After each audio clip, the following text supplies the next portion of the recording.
Welcome to the Between Two Wheels podcast, NorCal cycling news and commentary, as well as all around the world.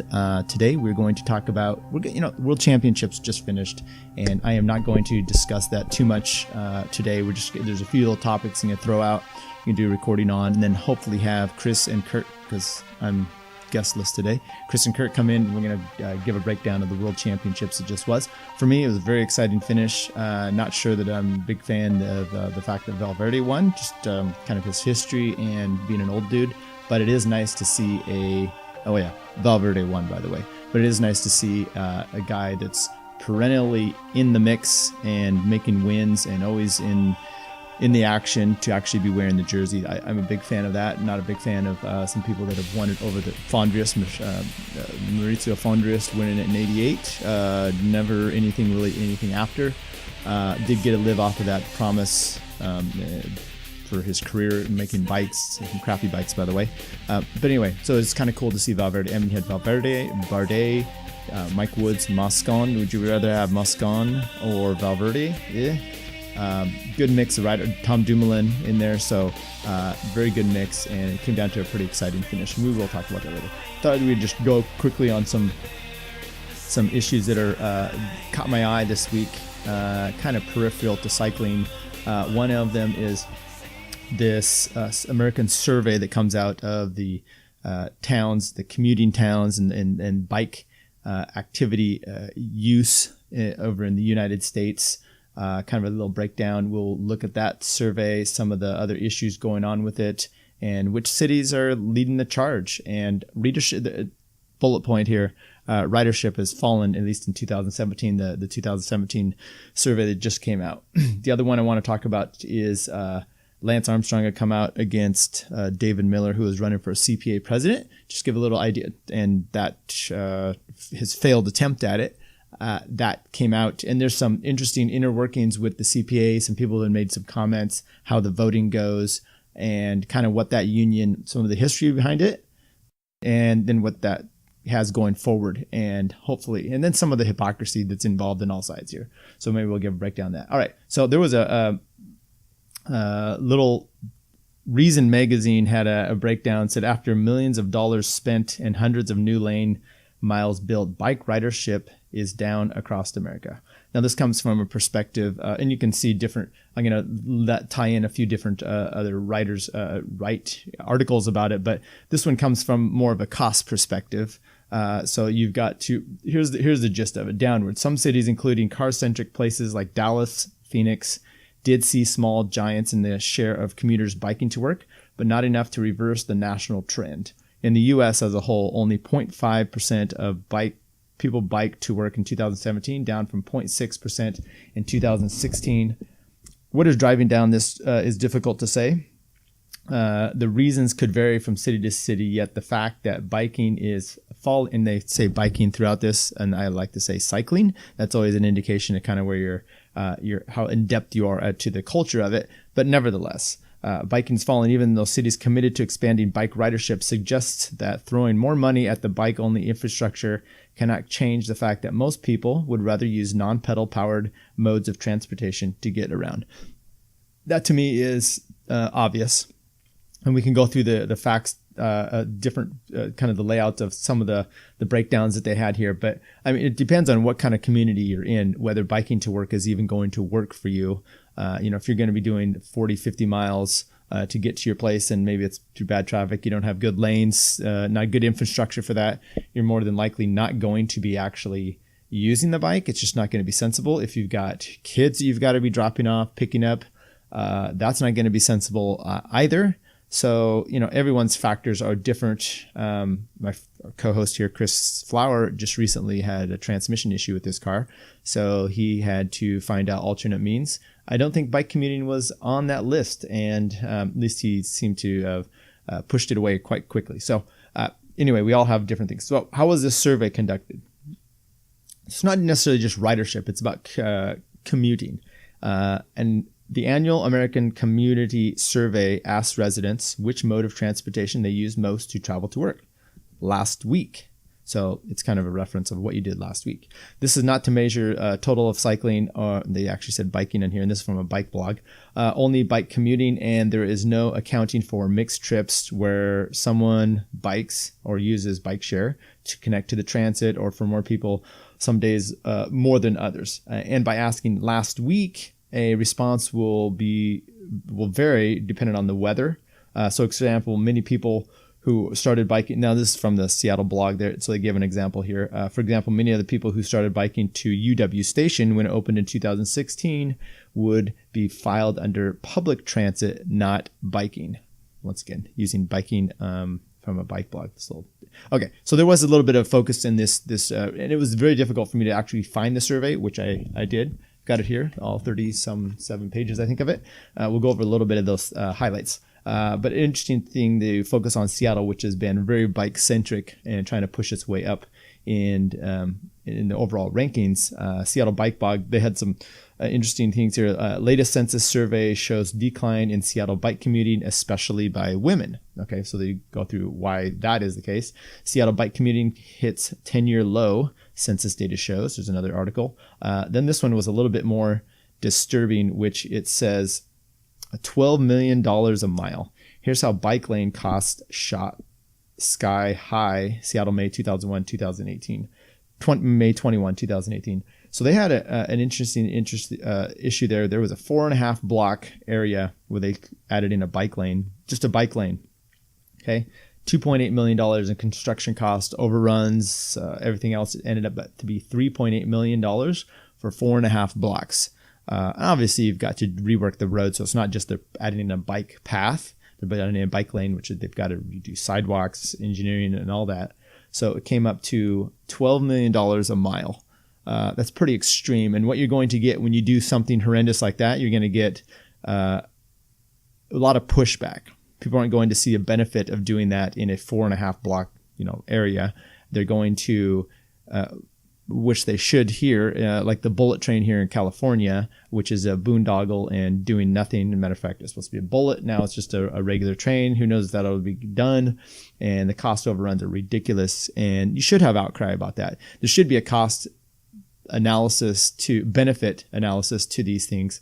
And is it worth it? I mean, you can put as much money as you want. And are you driving everyone out of their community and kind of disenfranchising them on that by how much they're having to spend on some of these things? That's ridiculous. You're not going to have a good, because let's be honest here, most of the taxpayers are the car drivers. So we need to have some sort of alleviation for the traffic, and the cycling is a great way to go about that. But you don't want to do it to the point where you alienate everybody. I mean, it's people love to have their point of view and to really push that and at all costs. But I don't think that gets you anywhere, especially with the cycling here. Why not do it in a friendly way so that it's beneficial to everybody? And when you go about and you think you're going to demand $12 million a mile, you're going to get some pushback, and rightly so. I think it's kind of ridiculous on that matter. What was interesting from the Seattle one specifically, who bikes to work? So they broke it down by your profession. College professors, 11, they were the highest one, 1,165. Is that many college professors in Seattle? Is that good? Is that bad? I don't know. A lot of leather patch wearing people with their tweed jackets. Okay. Software developers, 1,015. I could see that in Seattle. Managers, 784. Physicians and surgeons, 551. Designers of the graphic and industrial bent, 433. There's also a little breakdown about the city of Los Angeles in this Reason article. Their bike plan, they have a 240-page PDF online about their actual bike plan, which is a little bit much to go through. They spend a lot of money as well. Okay, so the actual survey itself here, the analysis of bicycle commuting in American cities. This one is from the League of American Cyclists, and it comes out with the 2017 version here. I'm just going to go through some highlights and kind of read off some of the interesting facts, and then try to drill down to the California ones. And it's, of course, interesting, and it makes no... I mean, I've lived and raced in the Northwest. I've lived and raced in Boulder, Denver area. I lived and raced in Sacramento area. And I said early on, back in the 90s, if you can make it in whatever category you were doing in either Boulder, or Northern California, you can do it. You can go anywhere in the nation and be just fine in that category. There's some places I was a little more skeptical when I was in the Northwest of being, a certain category and then coming to California. You're like, oh crap, that's it's a little bit higher quality here. But my point is, if you do it in those two areas, you can go to anywhere. And for the most part, you're always going to have good riders, but you're going to be able to handle yourself in those fields. And it shows with the type of attitude you have with cycling from as shown in the surveys. Okay, so most bicycles. So in 2017, the cities with the most bicycles. Now, look, you're just going to get it by population. You're going to get hipsters. These aren't just cycling. These are commuters. But it's bike positive attitude, I would imagine, that could go with a bike. So if you're looking to push your bike agenda, 3-foot law, other bike trails and stuff, someone that has a bike and that rides frequently is going to be more likely to at least be open to your point of view than those who don't. New York City, as you would understand, but they have the most number of commuters, 51,733, but that's 1.3% of the actual commuting population. Whereas Portland, who's number 2 here, they have 22,647 commuters, which is 6.3% of the population. So that's, let's see if we can find the next one, Chicago at 1.7 of 22,000. First one you get to here for California is San Francisco, 16,266 at 3.1%. Denver, 2.2% at 8,000. Boulder, 10.7% at 6,000. So, I mean, that's obviously 6,000 commuters, but that's 10% of their population. And we'll get a little bit later. That's obviously a little bit less. Down here near the bottom, but yet still not, top 20, it looks like. Oakland, 2.3%. Davis at 15.5, makes sense. Berkeley, 7.9. Fort Collins, Colorado, 5.4, Santa Cruz, 13.2. As you would expect from those, and I'm going to read some of them, Colorado, just because it's on the west. We're very familiar with that. And they're also very bike-centric. This next one, 50 states ranked by share mode. Honestly, that didn't make much sense to me, so I'm going to skip that over.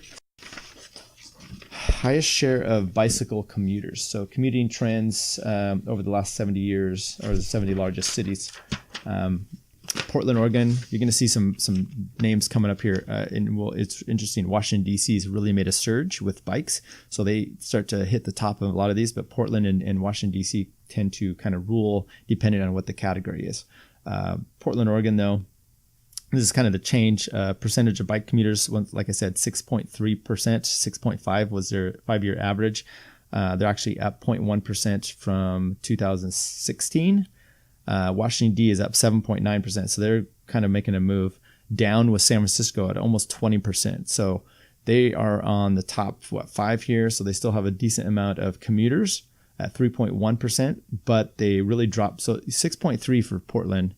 And second place is DC, third is Minneapolis, fourth is San Francisco at 3.1. So there, you can see that it's over double Portland, what Portland does to Seattle.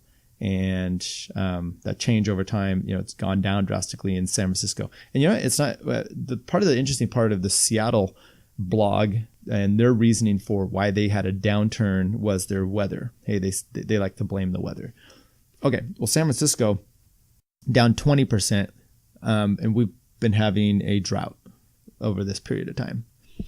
Is it the weather? I mean, San Francisco has pretty decent weather. So why are they losing? Why did they not point out? I don't know. Maybe someone has pointed. Well, so what is the deal? Why does Seattle have a downturn? Their downturn from 16 to 17 was 20%, and they blame it on weather. And just above them at 19.2%, San Francisco, we're not going to blame the weather. I think you can't just say weather is an issue and then be able to turn that off and make that your full excuse. Maybe it's something else.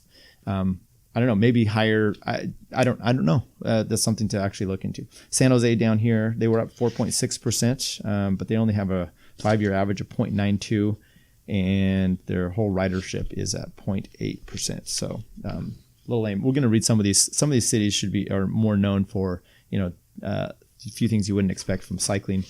Bakersfield, as an example, they're up 12.7%. I did see some of these Fresno, Bakersfield, Stockton had some rise coming up over the last few years. So it's interesting to what their extent is. I don't know, but they're still, low average of Bakersfield 0.55, but they're up 12.7% from 16 to 17. Fresno, 49% down. Okay. They went from 0.85 to 0.3, and that it's pretty rough. Okay. Highest share of bicycles. Top 20 cities for having bikes. As you would expect, you're looking at the top 4 are pretty cool here. Davis at number 1, 16.6% of commuters who have a bike. Santa Cruz says not in data, but they're ranked number 2. 2017% of commuters on bikes. So sometimes it's like, well, if you're commuting and you're saying you're commuting, you have a bike. So that's kind of, I think, how they're able to get this. Number 3, Boulder, 10.7%, and Palo Alto, 10%. Berkeley's up there at 7th, Chico at 12th, Redwood 24th, San Francisco at 24th. All good info of who owns bikes. Okay. Bike commuting is growing fast. Where is it growing the fastest? Like I said before, Washington, D.C. starts to pop up on this. Change from 2006 to 2017, they are up almost 150%. Washington, D.C., that is. Next is Portland, Oregon. And the change from 6 to 17 doesn't really categorize how they're in number 1, and I think it's population changes mixed in here. So you've got a few little some simple regression stuff that goes on, and then just the percentage of commuters who bike. So Washington, D.C. is up there at number 1, Portland at number 2, New Orleans and San Francisco at number 4. Oakland falls in the top 10. But it's interesting to see Washington, D.C., and I wouldn't know personally what their infrastructure is. I think they did a bunch of bike paths like through the middle of the cities or the commuters. So they have a bike path. They have traffic right lane, left lane, and then in between they're having a bike path. I think I saw that a few years ago when they were trying to make their push about having the Giro start over there. Please God, don't do that. San Jose's out there, Bakersfield, Sacramento, changed from 2006 to 2017 at 39% up. All right. Now by region, I'm not going to skip the East Coast, the West Coast. I'll tag this in our podcast and you can go look there yourself, but let's just go to the West. Maybe make a guess at what do you think the most commuters are in the West? Anybody?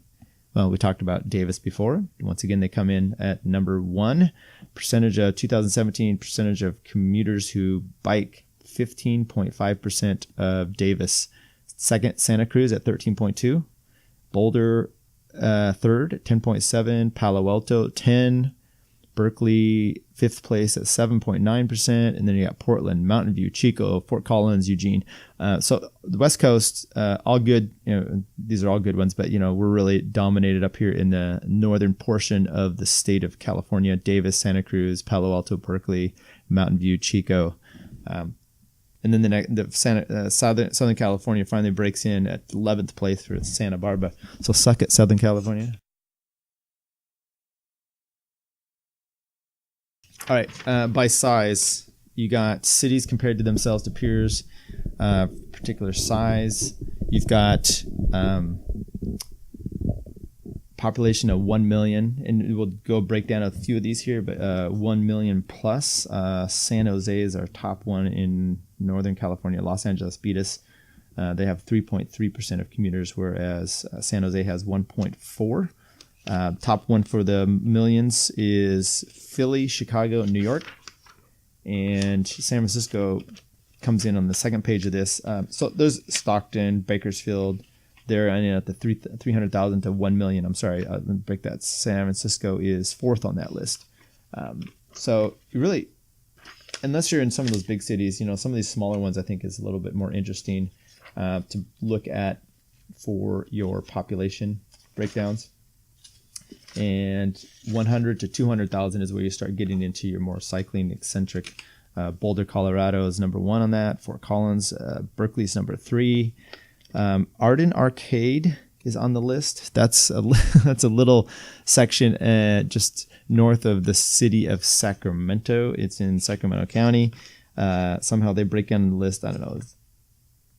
Population is 10,000 there, and they have 542 bike commuters. I don't know. Interesting. I didn't know much about that little place except for the one of the train stops goes through there if you are commuting by train.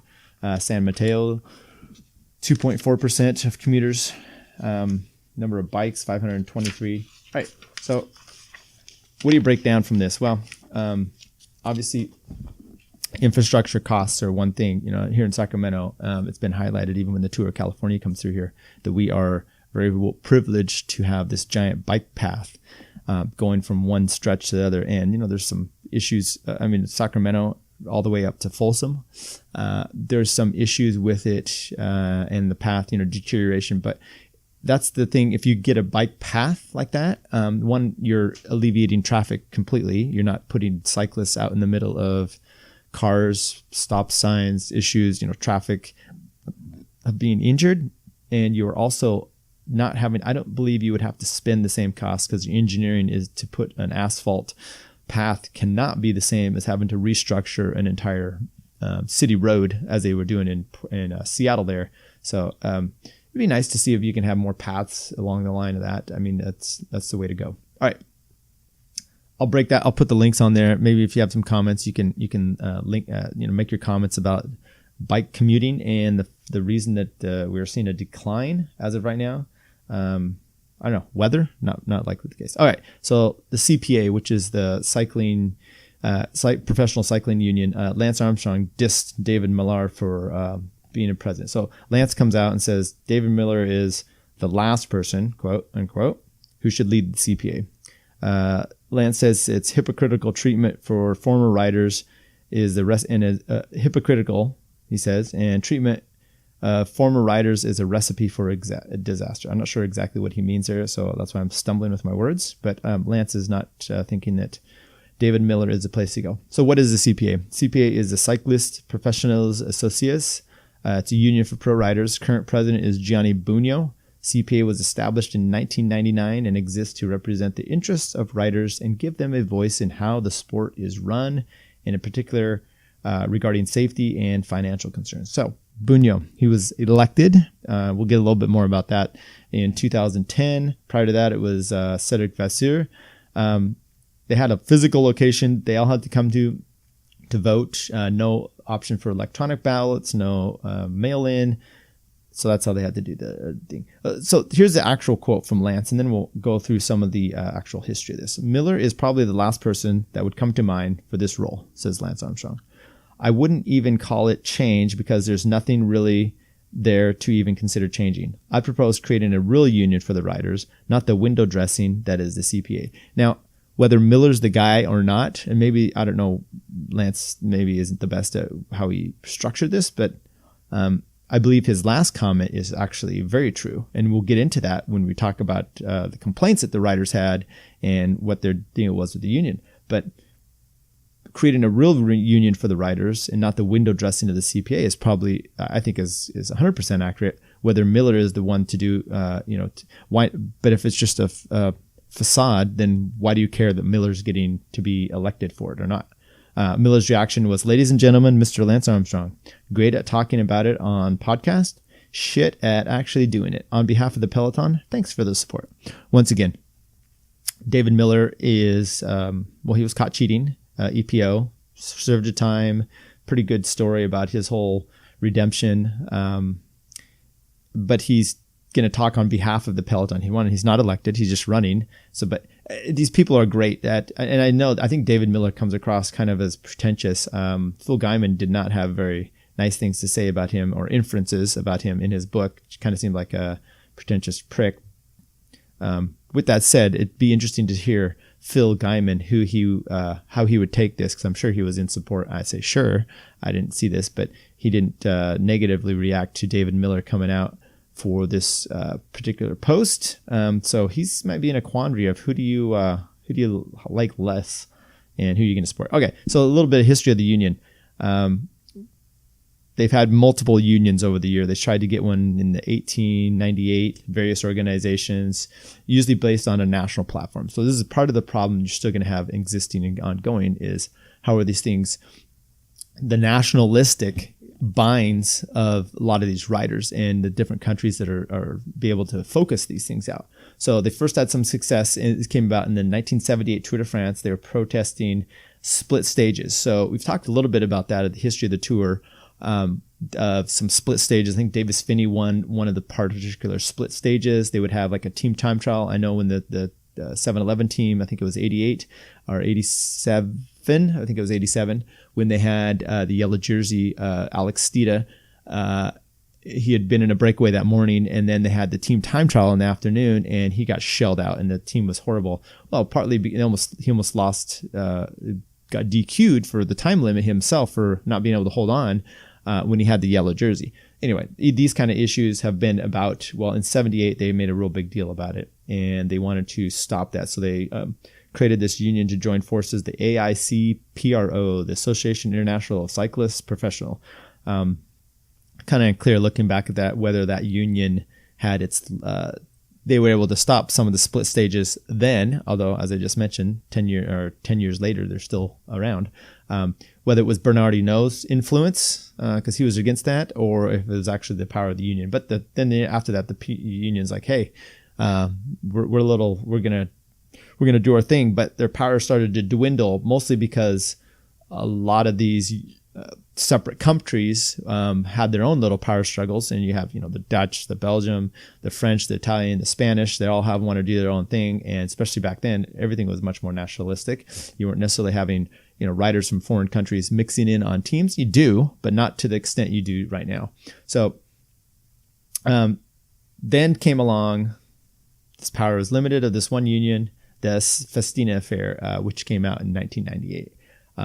No coincidence that the current CPA then kind of was created following that the next year. Laurent Jalabert kind of was this head of the protest unit, and he said, we are fed up with being treated like cattle, so we are going to behave like cattle. And soon he became the ringleader of this situation, and then in 1999 comes the Giro and these Italian races. Riders start to decide that they're not going to do their drug testing. That's their that's their way to stick it to them and show them that we are so upset at you saying that we're not clean, and we're just not going to prove that we're clean. And look, the tests were probably somewhat of a joke back then, as they could be considered all the way through most of the 2000s. So 1999 rolls around. They're not doing these drug tests anymore. Francisco Moser, former pro at the time, Italian, steps in as the head of the CPA. He's followed then by Cedric Vasseur and now Gianni Bogno. All ex-pros, all of them Italian except for Cedric Vasseur, and in that order. So Italian, French, Italian, and Bogno's the current one. Note that none of these guys were duly elected. I think the first one was sat in or appointed or volunteered. We might have had some sort of election at that point.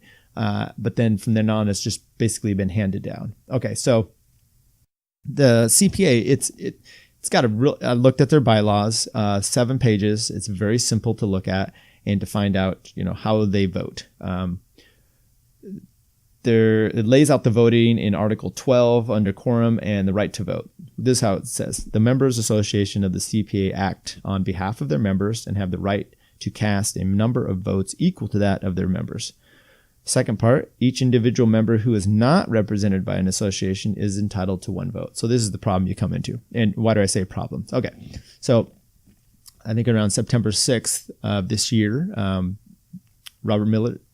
David Miller, decides that he's going to run for the CPA presidency. So he puts his hat in the ring. Now, like I said, they've not had an election. They've just basically had handing down. So if no one runs, the election is a formality, and it's no big deal.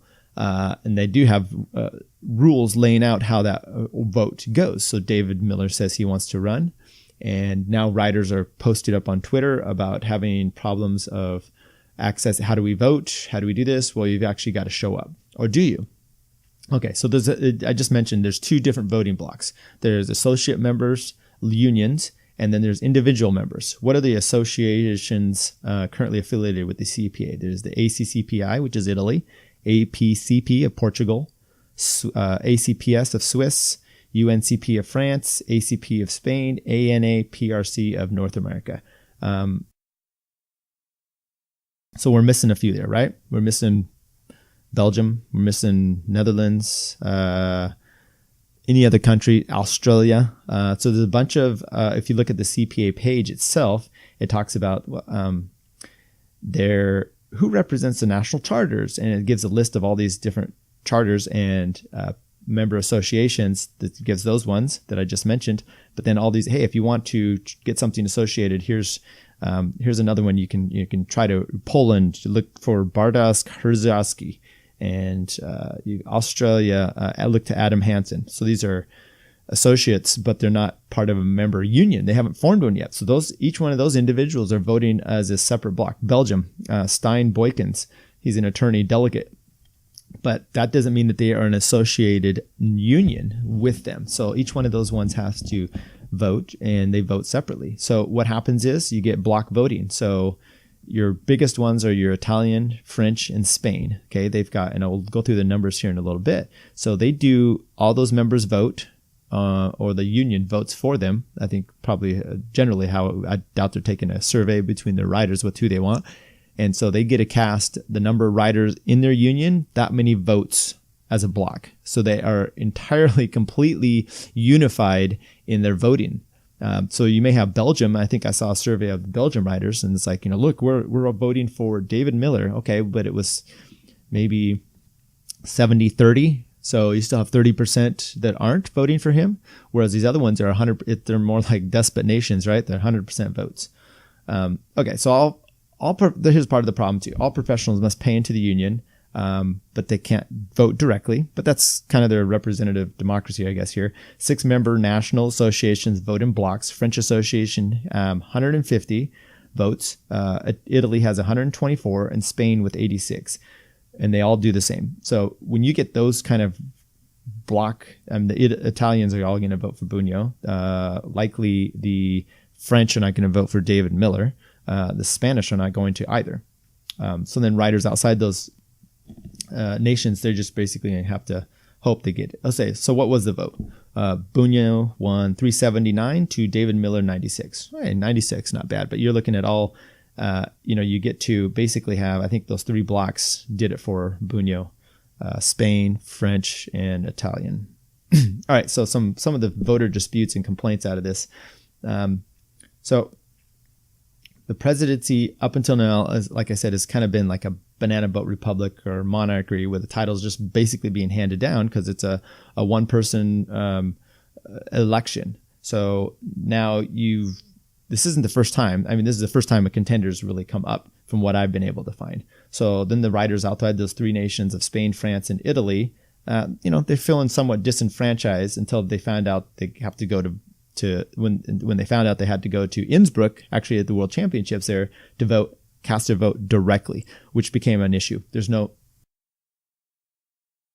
online voting, and they really hadn't. But okay, so what's with that? Okay, so Chris Froome even comes out, and Geraint Thomas, and they wrote an official letter. Froome said on Twitter, "Seems to me that the CPA is running a dictatorship, not a democracy, which truly represents all the riders. #fail."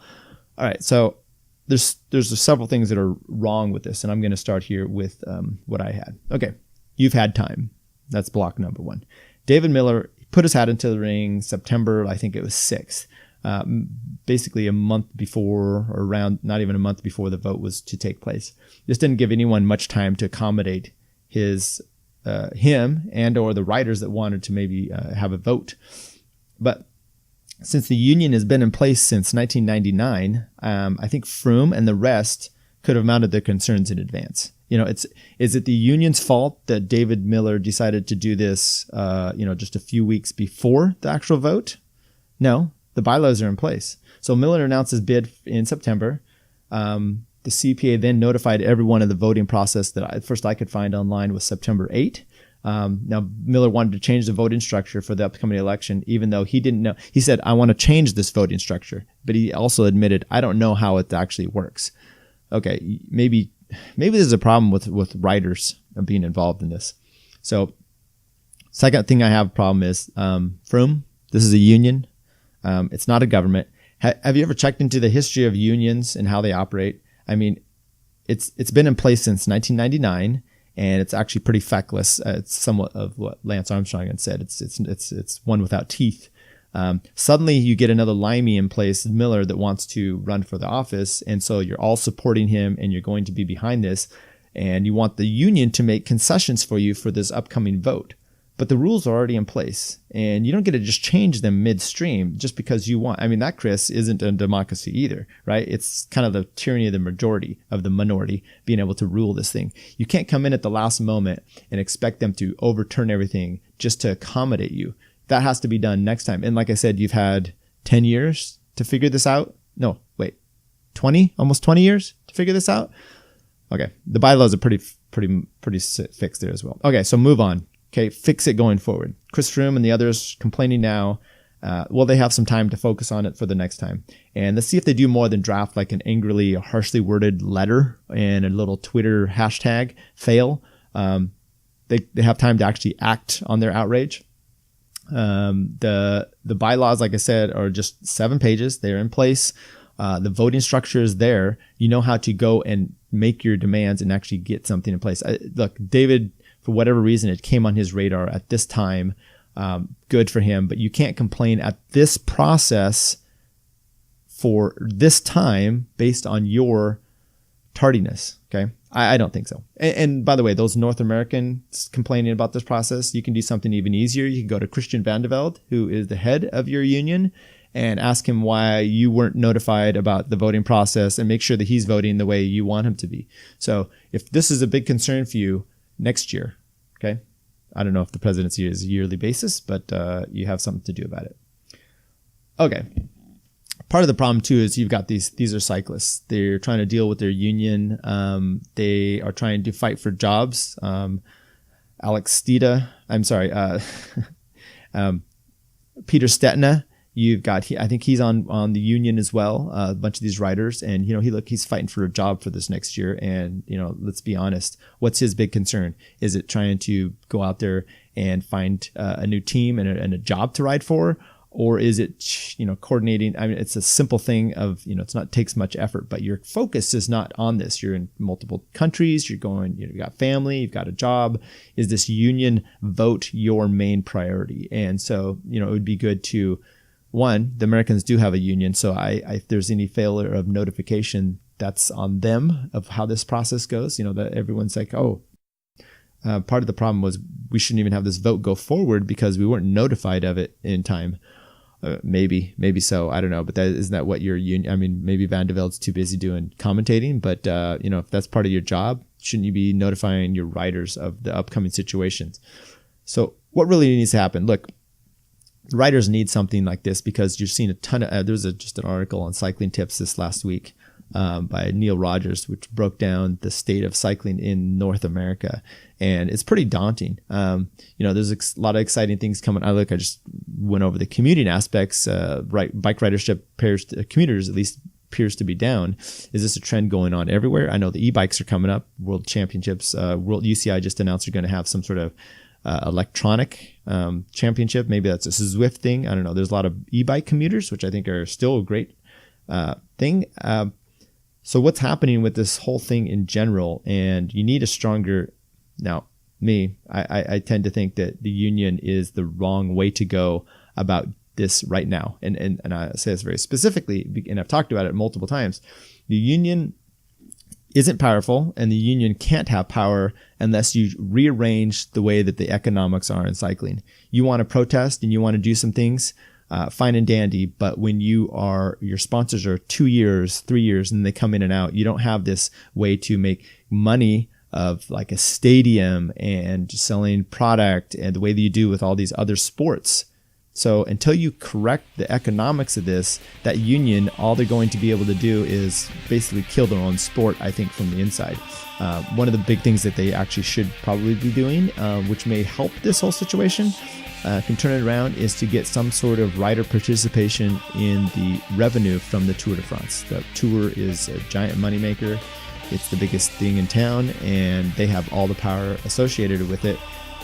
And so, if you want to start getting a little cut of it, look, the Aqua Blue just went out of business. And one thing he had mentioned, the owner, when he was talking about, was getting into some of these big races. It's like, we got to put 20K down just to be part of the Tour Suisse. Geez, see, when you have and I doubt, do you think Sky's doing that, or are they getting appearance fees? So you're flipping the script on that. And if these riders, small teams, are having to pay for their participation and their budget's already cramped, and you start adding up, a few of these participation fees throughout the year, that could be a few riders' salaries. That could maybe, after 2 years, that could be another year of operations. Who knows? All right. Well, I hope you enjoyed this. Please check us out online. Look, this is really easy to do. You get your little button in there on your iTunes or Stitcher, Podbeam, Overcast, whatever you have, and select the rate and review us. That helps us, gets out there. We're still trying to keep this podcast going. So just give us, even if it's a 1 star, I prefer more than that, but we're trying to do some valid information here and some good work, and it's a labor of love. We love it, but the more you get out there, the better our listenership is, the more we have time for you. All right, thanks again. Once again, Between Two Wheels podcast, news, commentary, analysis, interviews from Northern California. Subscribe, share the show via iTunes, Stitcher, Podbeam, wherever you're at. We're also on YouTube, and check us out on our Facebook page, Between Two, the number 2 Wheels, and also Instagram and Twitter. Thank you.